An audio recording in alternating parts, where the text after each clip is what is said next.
Welcome, Lana. It's a pleasure to have you here today. Thank you. Today, we are going to talk about money energy, a topic that touches all of us.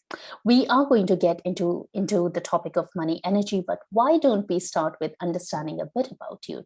Tell us a little bit about yourself. What is your story? Okay, so I come from a background of self-hate, self-criticism, doubt, disbelief, all of those good things. And my journey into the work that I do now was sorting out myself. So all of that was around me. And it was 11 years ago now, experienced really crippling anxiety to the point where I was coming to the end of my degree, and I went from an average 20 something, going to uni, going out for friends, all that stuff, to not wanting to leave the house at all because it was just too much. And it seemed to come out of nowhere. Looking back, there was a lot of signals that there was stuff going on I needed to deal with in my mindset and how I felt about myself, but I didn't know what to do or how. So I now, 11 years later, see it as it had to happen like that for me to then deal with all that stuff. And what I discovered was the self-hate, the criticism, the comparisonitis kind of thing of always falling short, comparing myself to other people. So it then moved into a lot of work on myself. And then what I learned, I now teach to help women that are in a similar position to where I have been in my past. Wow. Crippling anxiety to where you are today. Yeah, and I said this actually to my audience yesterday. I never would have thought, looking back, that girl would be this woman. That just didn't seem like that was the line it was going to take and the path, but anything's possible. So yeah, anything's possible. Yeah. I love this quote that well, I don't know if it's a quote or whether somebody paraphrased it, but one of my mentors said it to me: when nothing is certain, everything's possible. yeah, exactly. And there's something about being able to be in an uncertain time, which with the anxiety, that was just not something I wanted to deal with. Part of the anxiety is wanting to know what's going to happen and having that control. And the biggest lesson I had to learn was to release the control, which just seemed impossible because I needed to know what was going to happen to feel better. That was part of feeling okay and letting go. And when you can sort of go with the flow and sort of move with the wind, you allow the opportunities to come because you're just being in the moment a little bit more. Yeah, that's quite a catch-22 situation to be in, isn't it? You wanted to know so that you could have that certainty and that would alleviate your anxiety. But that was one thing that you didn't have control of. Yeah, because how can you possibly know what's going to happen in every day? And it got to the point where I felt like I needed to know in every moment of every day what was going to happen. There's no way of knowing that. And it was a huge hill to overcome in being able to accept that and go with the flow. And don't get me wrong, and anyone that's experienced anxiety will know there will still be things that trigger you, and it's about learning how to deal with it as opposed to it just disappearing and going away. There might be things that trigger me on occasion, but it's nothing compared to what it used to be because I had to do the work. Otherwise, what was the other option living like that? It just wasn't worth it. Yeah. And how did you get into the whole money work then? So it was because of the comparisonitis. It was that always comparing myself to other people and falling short. So it started as a teenager or younger with sort of looks and comparing myself. And I grew up in a very non-multicultural background, but I come from a mixed heritage. So I sort of stood out like a sore thumb. So there was all of that to deal with as a young person. And so it moved from the image, the personality, being cool, all of that stuff, to then seeing other people have things and not knowing why I don't have those things. And ultimately, it's all about I always teach about mindset and energy and join the two together because they're so closely combined. It is an energy thing. If you are constantly doubting that you're going to have something, you're not creating the energetic space for it to come. You're not creating the opportunity for your mindset to support the things that you want. You're reinforcing the things you don't. So it kind of naturally shifted into the money as I grew and sort of dealt with the stuff it had started with, the image and the self-image and all of that, and the confidence into, okay, so now I'm at this point, especially when it came to starting my own business. Now I'm at this point with my business. Well, why are they doing so well? Or what aren't I doing? Or why aren't I good enough? All that goodness that then started me to doubt the ability to make money, the ability to bring money in. So I had to work on that too. Yeah, comparisonitis. Yeah, That's one of the worst things we can have. Yeah, because you're always going to fall short. You're never going to see the background to what everyone else does. You're only going to see the bits that you wish you had, usually, and then think, I don't have them, and fill in the gap of why. But it's never going to be anything positive, is it? That's true. That is true. And I'm not sure if there are people on this planet who don't fall in this trap. I think everyone does at some point, and especially when you run your own business and it's all on you, isn't it? Everything, every part of business where if you work for someone else, you're doing a portion of the work. Yeah. If you're working for yourself, you're doing everything and being every role.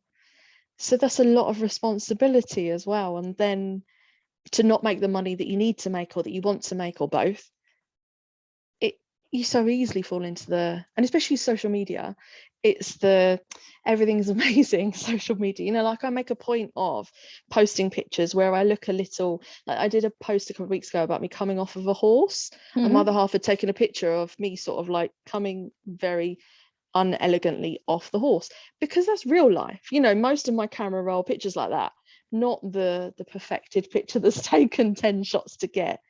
It's just not reality. You've got to recognize that what you see sometimes may not be the truth, but also that it is a mindset and an energy thing, and it is about working on your own things internally to create the space to be able to achieve the business success that you want. Yeah, I hear you. Yeah, I'm curious now to go and check out that picture of you coming off a horse. Well, I'd posted a picture of me in a waterfall on holiday a few years ago, and it's a lovely picture, and everyone was very complimentary, and I was grateful, of course. But I thought, okay, I don't want everyone to start thinking this is what it's like all the time. So the day or two later, it was me coming off the horse going, let's be real, this is what most of our camera rolls look like. Because it is, isn't it? Most of the pictures are pictures trying to get the picture, not this image of whatever. I love that. Pictures trying to get the picture. Yeah. You make such a valid and such an important point there, Lanna. On social media, we tend to see not the whole truth, but just a slice of truth. And even if all of that information is true, it could be just a very carefully chosen slice of their truth. Yeah.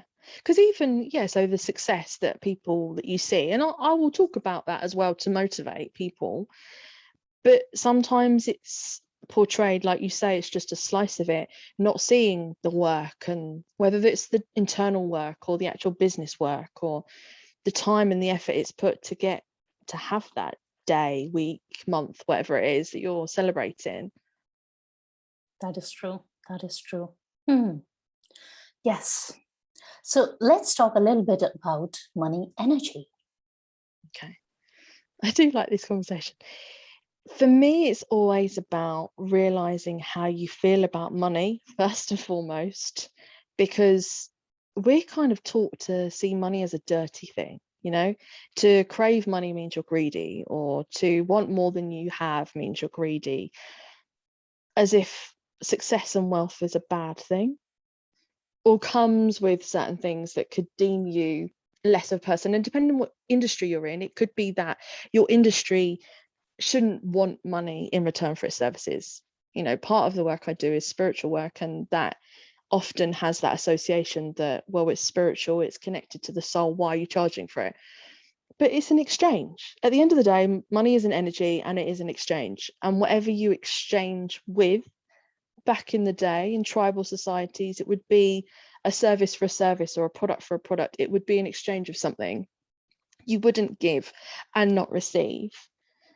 It's that mutual appreciation and that accepting that you are worthy of, whether it's charging and getting the money that you want to receive or earning at all.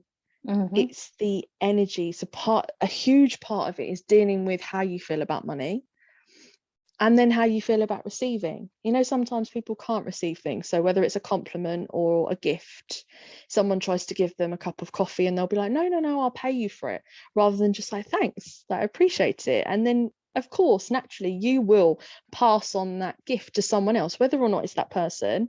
You might treat someone else to a coffee. You know, we're all connected. It goes around, doesn't have to flow directly back to the source. Yeah. But if you can't receive, then money can't really come because you're blocking it. That's a big one, isn't it? It is. It's a big one to get your head around. I remember when I first started to try and get my head around this whole energy thing and how that works, and being able to understand that, like, we have to take accountability for what we experience in life as playing a part in it, the good, the bad, and the ugly. It is a big one, but when you can see it like that, you realize you get to have more control than you might have thought. Go back to the control thing, because if you work on your own stuff, so you work on feeling good enough and worthy enough and feeling capable, whatever the stuff is, then you're releasing the blocks from receiving the money. So, you know, if you're building up the skills you need to charge whatever you want to charge, then once you've got that, there's no reason why you can't charge and receive. It's learning the things that you need to learn, whether it's the marketing so you can get it out in front of the right people, and then being willing to receive it. Often there's a whole big story around success and what that will mean and how that would change someone's life that prevents them getting the success they could have, because it might damage a relationship or mean they've got to move and the kids are really settled at school. You know, it could be anything. Yeah. But all of these things energetically work towards either supporting you being able to receive what you want to receive or not. Yeah. So many underlying stories. Yeah, there are. And when you know, it's a part of, like, going back to the horse post, me getting off the horse thing, part of it is about being authentic, like really being honest with yourself. And for me, part of that then is being really honest online as well, because online is where I do my work. So if I'm not honest online, then I'm not really being honest about who I am and what I'm talking about and promoting. And when you know yourself, you can understand the stories that are underpinning your money energy and how easily or not it flows to you. You know, some people just seem jammy and they just get thing after thing after thing. It's usually because they have such an easy relationship with money. They know it's there, they know they'll receive it, and it comes. Some people will receive loads of gifts, loads of freebies, win loads of things. It's usually because they have a really good relationship with, one, money, and two, receiving things. Yeah, I know some such people.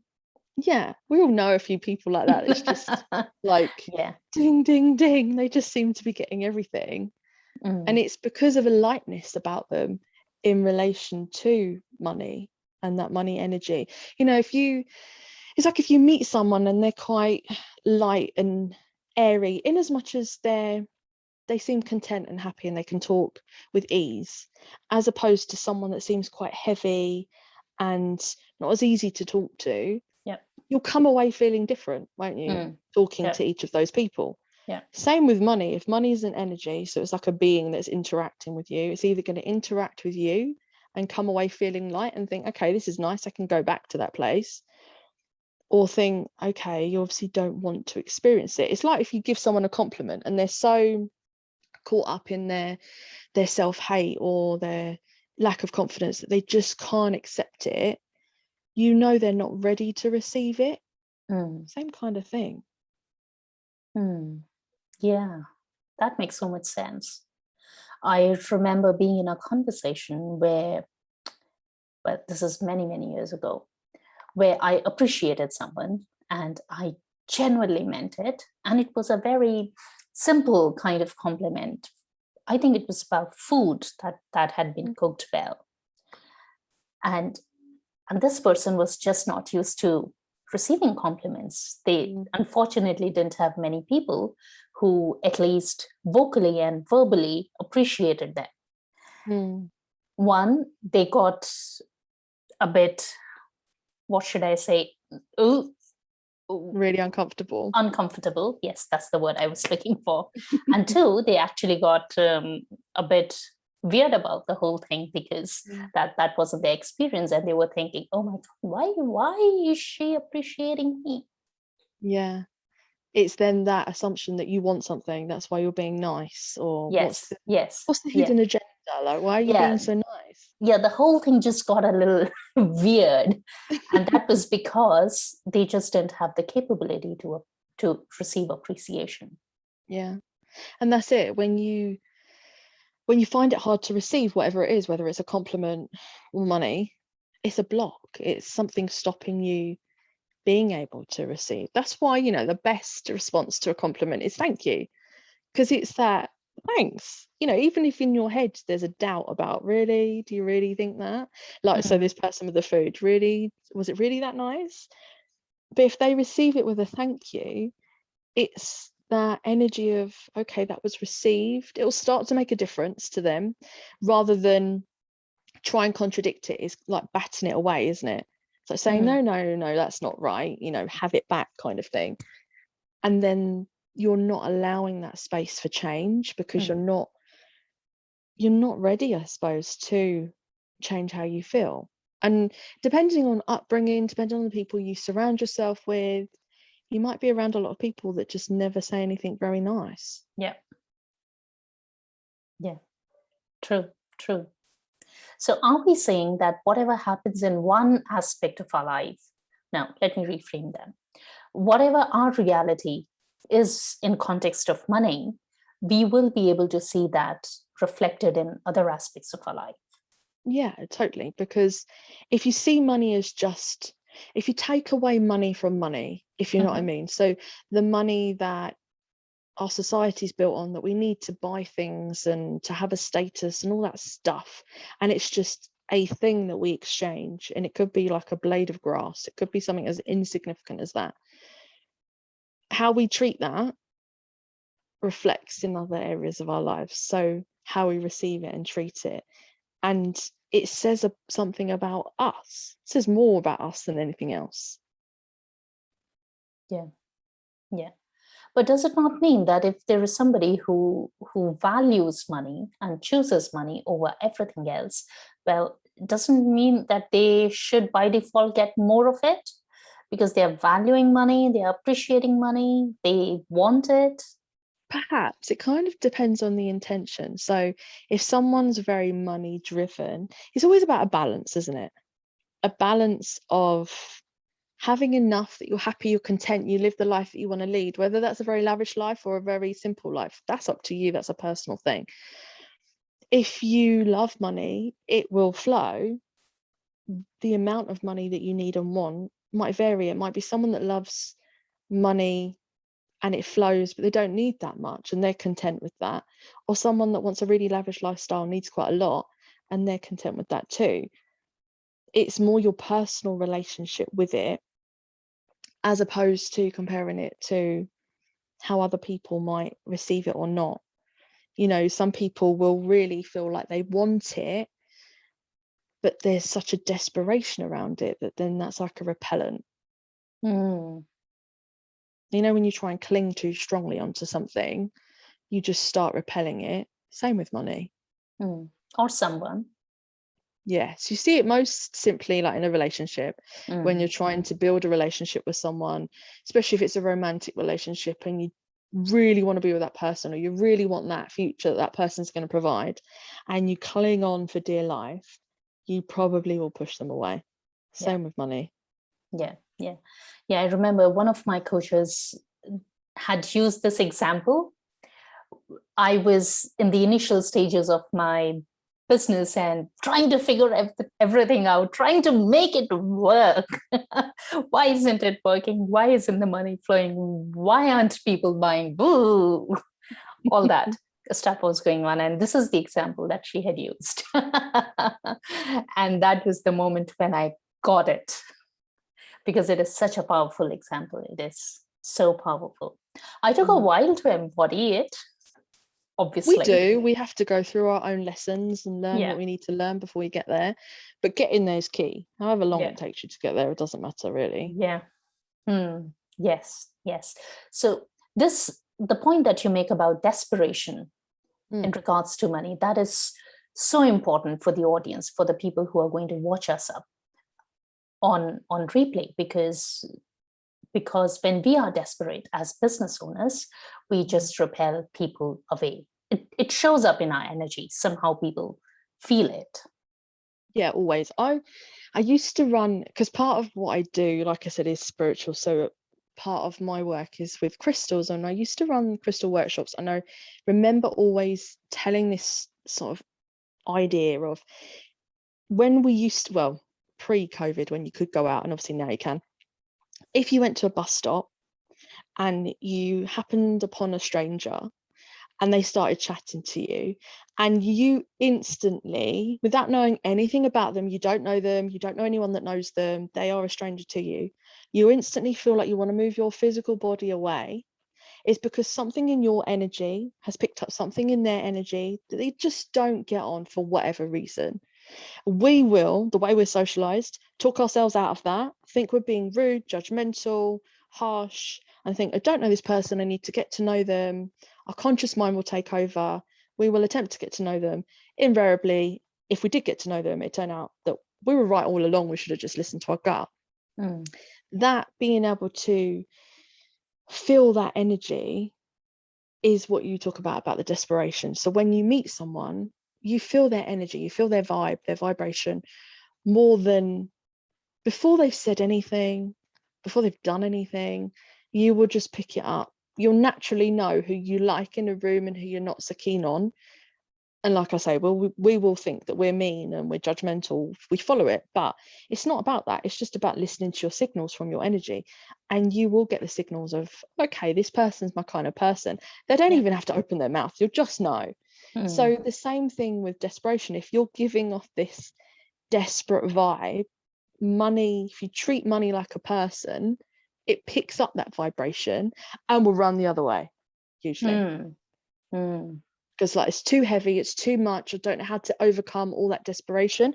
If you're talking like money as a person, that's the kind of thoughts there'd be, and it will run in the other direction, rather than a lightness of, I've done the work on me, I know where I'm at, I know what I want, I know what my business wants to be able to achieve, and money is part of that. Of course it is. And there's a lightness around it, which is really hard because we're not taught to be like that. This is something you've got to learn later on in life when you've got your own business and you want to make some money.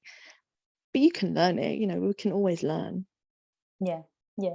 And it becomes a lot harder when you have bills to pay. Of course.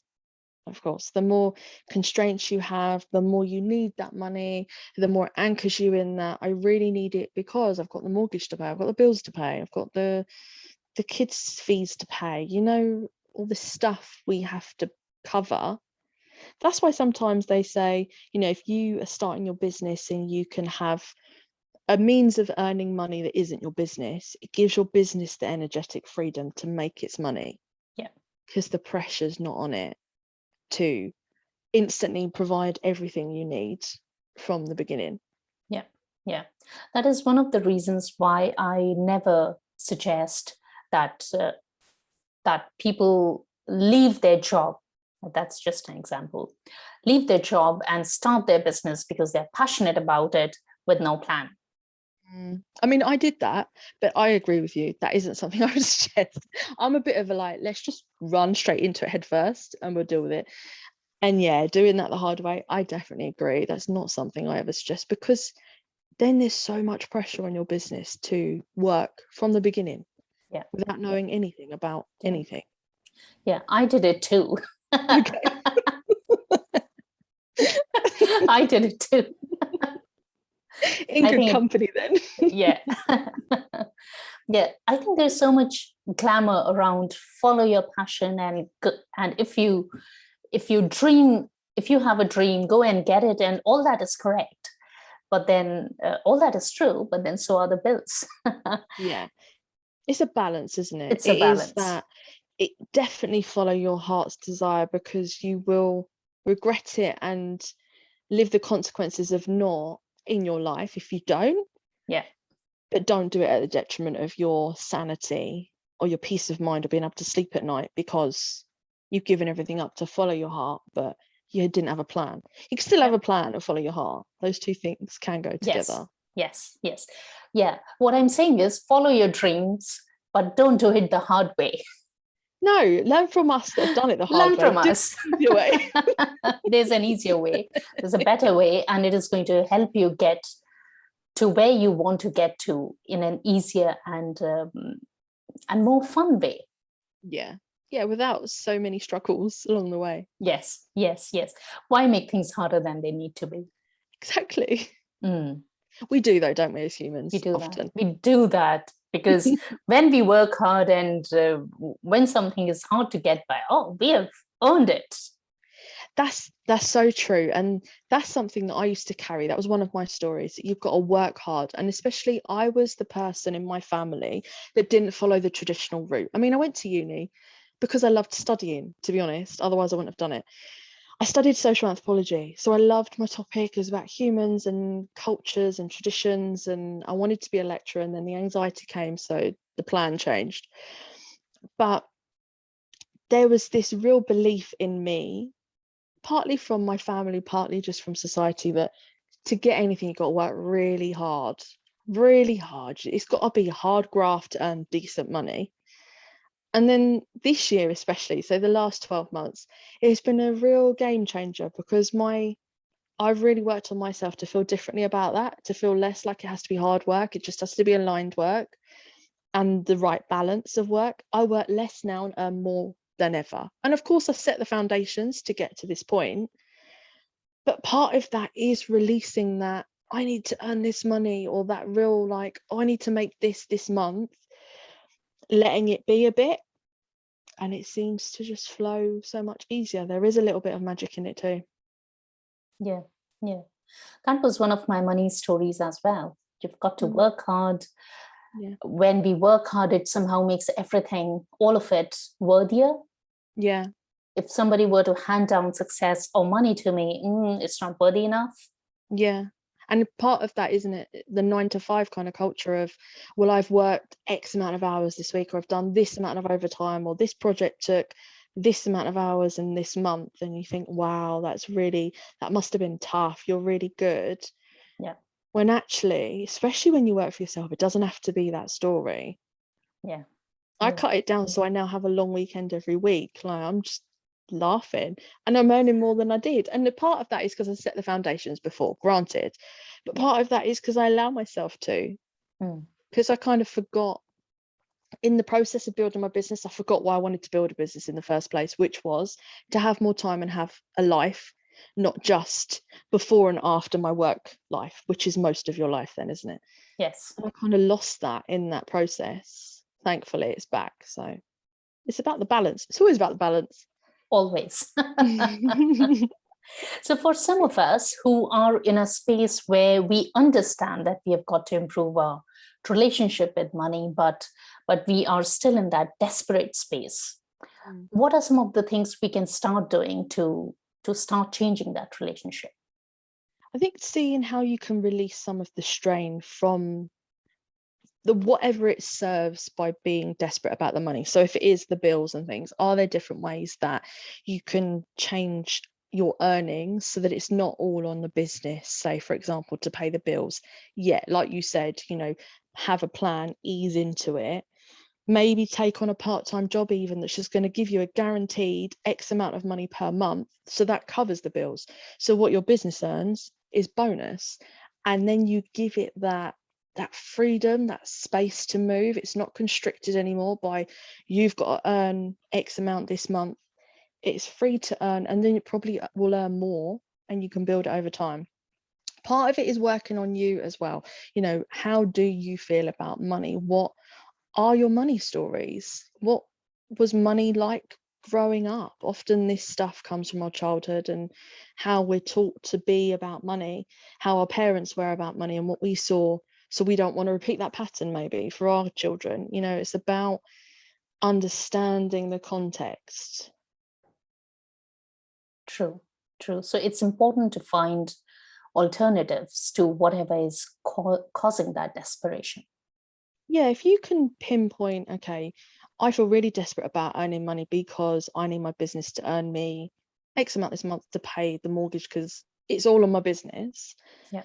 Then maybe it is about, okay, can I then take on a part-time job or a full-time job, whatever, to earn me that money? Yeah, it'll mean I'll take some time out of my business, but it will mean that the time I spend in my business is enjoying what I want to do, because we start our businesses to enjoy it, right? And then we lose that when it's like, it needs to earn this money, come on. And it's more stressful than a job. So you might as well just have a job to do that bit and then put the pleasure and the passion back in your business and build it and take the pressure off the business. It's either you can work on your mindset to take the pressure off. Maybe you've got a way of being able to cope, so you give yourself amount of time. If it's, okay, I need this amount of money to cover all my bills for the next 6 months, perhaps you've got savings and you can give yourself that time in your business to build it up. Or you think, okay, I'll take on a part-time job to give me some support towards that. And with that, you'll just feel a release from that desperation, because it's no longer all on your business or all on that one thing to earn you that money. There's so much to learn when you're building your business, isn't there?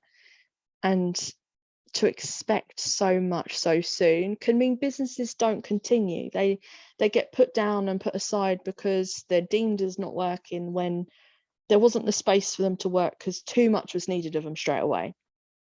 It's like expecting you to be able to run before you can walk. You need to learn to walk first and build it up.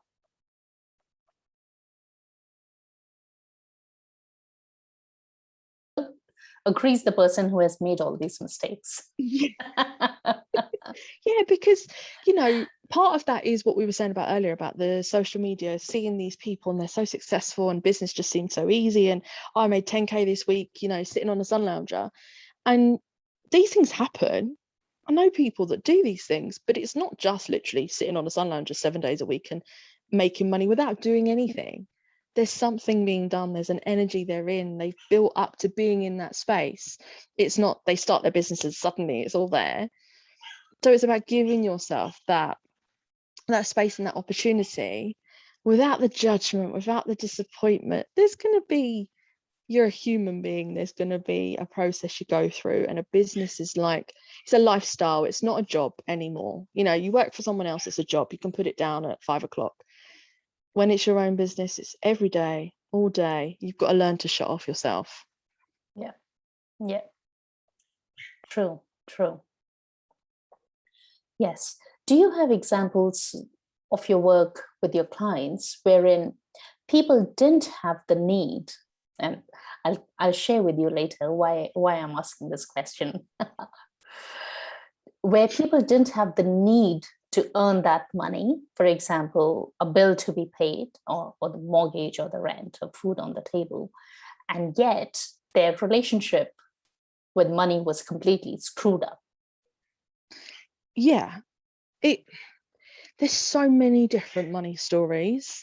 There's so many different ways people grow up around money, have feelings around money. So it might not be that you need to pay these bills and you can't earn the money. You might not have all of that, but you feel like you've never built the relationship with money. Like when you're getting to know someone, you have to put in the effort. You have to give it the time and the attention and the respect and the love.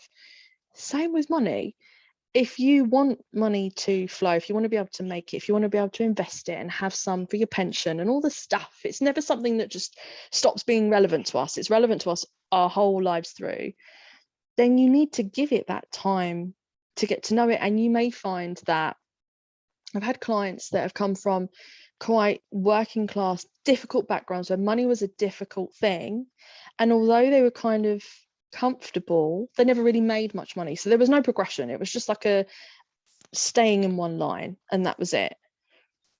And that's about feeling capable sometimes of doing something to make money, rather than just having to take the lot you're given. And why should you want more? Because there's greed around that, and that's not something you want to be as a person. You don't want to be greedy, you just want to be grateful.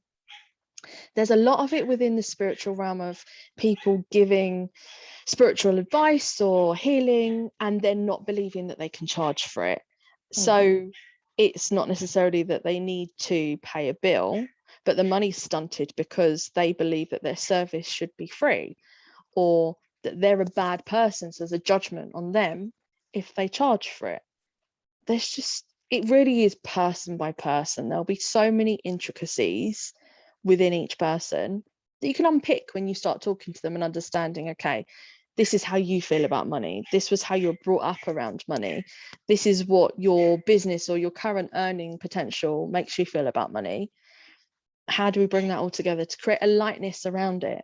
Not lightness doesn't mean ignore it, push it under the carpet, pretend it's not there. It means deal with it, but in a way that is going to support you rather than just drag you and your money story down. Yeah. I absolutely loved what you said about treating money as a person. If we keep shoving someone away, and if we keep putting them down and saying, oh, you're not important to me, I can do without you, that person wouldn't like to hang out with us. No, exactly. Treat money with similarly. Yeah, because it is, and I keep saying balance, but it is a balance between being grateful for what you have. So, you know, part of people might say, oh, I don't need you, I'm fine. Yeah. Is because they're trying to show gratitude for what they have. Yeah. But then you don't want to stunt your potential. And so always being grateful for what comes through and recognizing that it's a gift or it's well earned and whatever's important to that person, and respecting it. And, you know, it's just that saying thank you to the compliment or saying thank you to the gift or whatever you receive. You know, sometimes we will get into that, and I've done this a lot, like, oh, is that all I've earned this month?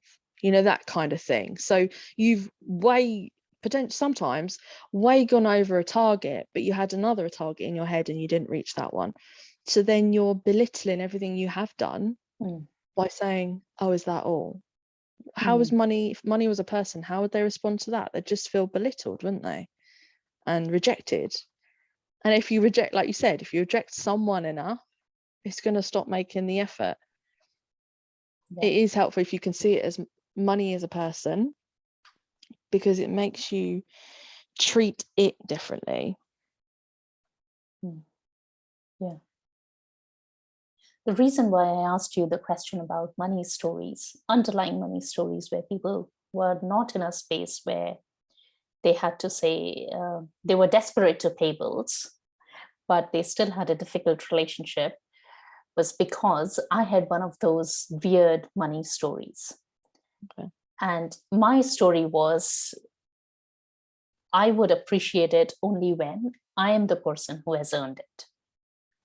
So it's the self-worth associated with the money earning. Yes. Yeah. And it was so deeply tied in that I think I've spent most of the investment that I've done in my own coaching around this. Yeah. I've got to do it myself. Yeah. And so there was no desperation in practical terms whatsoever. I just made it hard for myself. It was a way for you to show your worth, show your value. You know, I'm capable. It's capability, it's value, it's respect, it's so much is in that to go, well, I did this. I created this pot of money myself on my own, not you or you or you or you. It was me. There's a lot of that. It's like lottery winners. You think most lottery winners lose all their money within the first couple of years. Yeah. Because their money stories do not match that vast amount of money.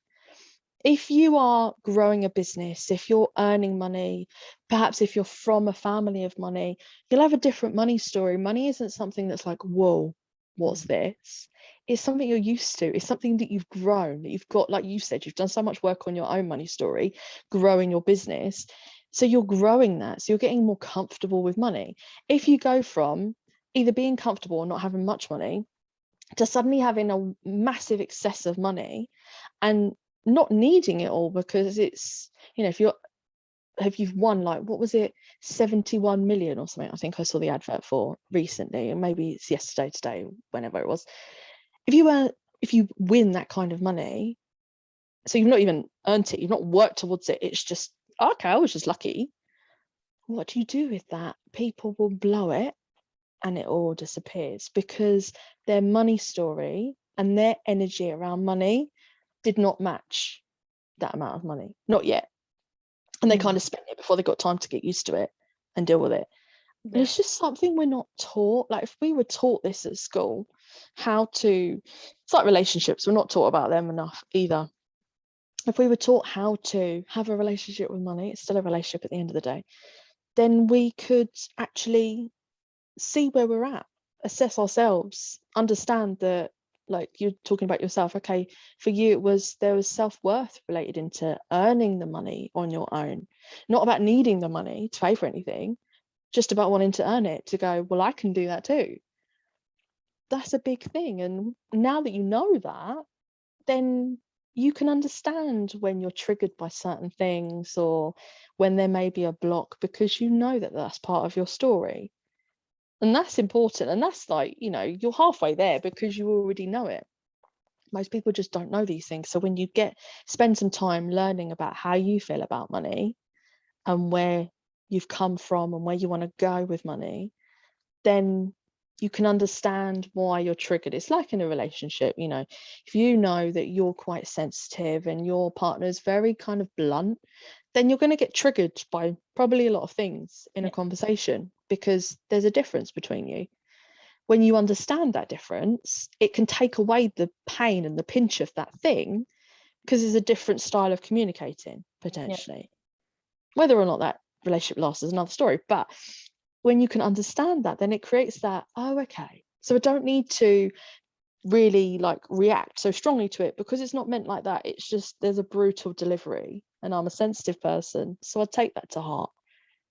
Same with money, you know, if money means that I'm earning it, which means that I have self-worth in that, one, finding different ways to build up your self-worth so it's not about the money. But then you know that, so then you know potentially that if there's a block with money in your business, okay, maybe I need to do some self-worth work, because then that'll release that block, because I'm just attaching it to the money now. Yeah. I've been on that journey for a while. Yeah. So true. Our money stories can be tied in so deeply with our identities and even our fear stories. Yeah, definitely. It's like you said earlier, do I think that money relates to everything else in our life? Everything is so closely entwined that we as a being carry all of this all the time. So whether it's money or ability or credentials, whatever it is, it's all going to relate to one another. Our feelings will trickle in. It may not be that we feel about money the same way we do about our ability, but it will have an impact. Yeah, true. That is so true. Yeah, which brings me to the point that, well, if it's a relationship that we have money, and that's reflective of our rest of our relationships, well, everything is coming back to the relationship that we have with ourselves. Always, everything. If we can work, you know, I say this quite a lot and it can sound quite selfish. So I did a post, this was in my group, I did a post about finding a partner. So I've been with my partner 7 years nearly, and how I never felt growing up that I would find someone that was full of so much self-hate. There was a lot of doubt.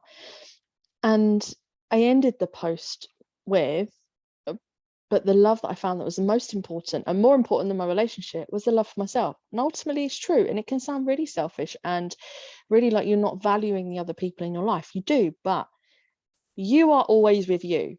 Whatever goes on in your life, whatever situations, experiences, however anything ends up, you've always got yourself. So if your relationship with you isn't good, everything will be affected. If your relationship with you is good, you can deal with it all. You just can. Doesn't mean that it's a perfect life and there's never any hiccups. It just means that you know you've got your own back and you can deal with it. Yeah. So it's always about inward than outside.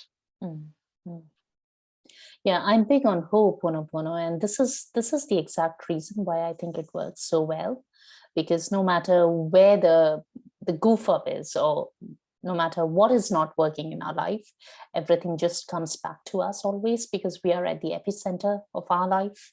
Yeah. And everything is via us, isn't it? Every decision or action is via our own processing. So if we can understand ourselves and how we process things, it means that we can understand our responses better. Yes. And our choices better. What are we saying yes to? What are we saying no to? Yeah. And actually being able to say no. I know I did a training on that once about no as a word of power, because you don't have to say yes to everything. Yeah. It's a word of power. Yes, indeed. Boundaries. Yes. And self-respect, valuing yourself, things that we can sometimes give up because maybe we want our business to succeed, or we want to fit in, or we want to find a partner, whatever the thing is, and we give up these things thinking if we mold then it'll be okay and we'll get that end goal. But then that end goal won't be what we want it to be because we've given up too much of ourselves in the process. Yeah. This reminds me of the free stuff that so many business owners give away too. Well, of course, it's all about the balance, and I like to do a lot of free things as well. But I think some people don't realize that time is a currency you cannot renew. Yeah. And therefore, when they just keep doing the free stuff, well, they are they're devaluing themselves. Yeah. And what you said earlier about the desperation around money, and when it comes to your business, you will then attract the type of client that you probably don't want, the one that wants the free stuff or the cheap stuff or the deal stuff. It's balance, isn't it? It's about doing some because you just want to serve and you want to make a change in their life, and maybe someone's at a point in their journey where they can't afford your services but they can benefit from what you give for free. They're not doing everything for free, because then when you start to charge, your audience is so used to so much freeness that they're thinking, well, why am I going to pay for it? So it's that balance. And you're so right that time is something you don't get back, and it is an exchange. Like we said, money is an exchange of energy, time is an energy. And it's about being aware of that. And yes, we can have more money, but we cannot create more time. No. And it is, again, the balance between the work life, how much do you want to work?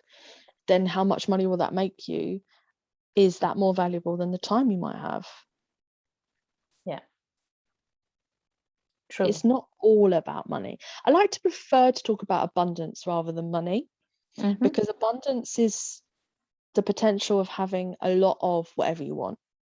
Can be money, could be time, could be success, adventure, excitement, anything, health. Yeah. It's usually a little bit more of an open and broader way of looking at it. Yeah, more holistic. Yeah. One big message that I'm taking away from this entire conversation is that we've got to find ways in which we can take the desperation out of the situation. Yeah. When you can feel grounded and secure in yourself and all that you're capable of, the fear, the desperation subside, because there's not what you're focusing on. Mm. You're focusing on what you can do. And when we get stuck in that, we're just not thinking about what we can do. We're just thinking about what we can't do. Yeah. Yeah. So when you release the desperation from the situation, it's like, when you let go of a balloon and it goes up into the sky, it's like that release, so that you're letting it go, knowing that because it's money and it's an energy, it's going to come back. You Mm. don't have to hold on. Like sometimes you get as well, people won't spend money because they're so scared that money won't come back, that as if they're never going to earn another penny in their life, so they have to hold on to it all. That's just like trying to keep everything in a little box so that it doesn't get old or change when it does. Yeah. And it's just not gonna serve you long term. There's got to be a freeness with it, and knowing that it's an exchange, it's an energy exchange, so it will come back again. Yeah. Yeah. Yes, this example of balloon is so vivid. It makes so much sense Yeah, when you explain it how you have explained it. good. I'm glad. Mm. Yeah. I also loved what you said about the money story. For example, when I was talking about how my money story was tying money into self-worth, and you suggested that we look at ways in which how we can take the money out of the equation and still fulfill that need. Yeah, I yeah, think that was a huge takeaway for me. yeah. Because when you know that, so like for you as an example, know that that was part of your journey, that for you money and self-worth were really closely connected, then you can see right in front of your face there's a block, because if you're not feeling worthy, then that's going to affect your money, because you've connected those two things.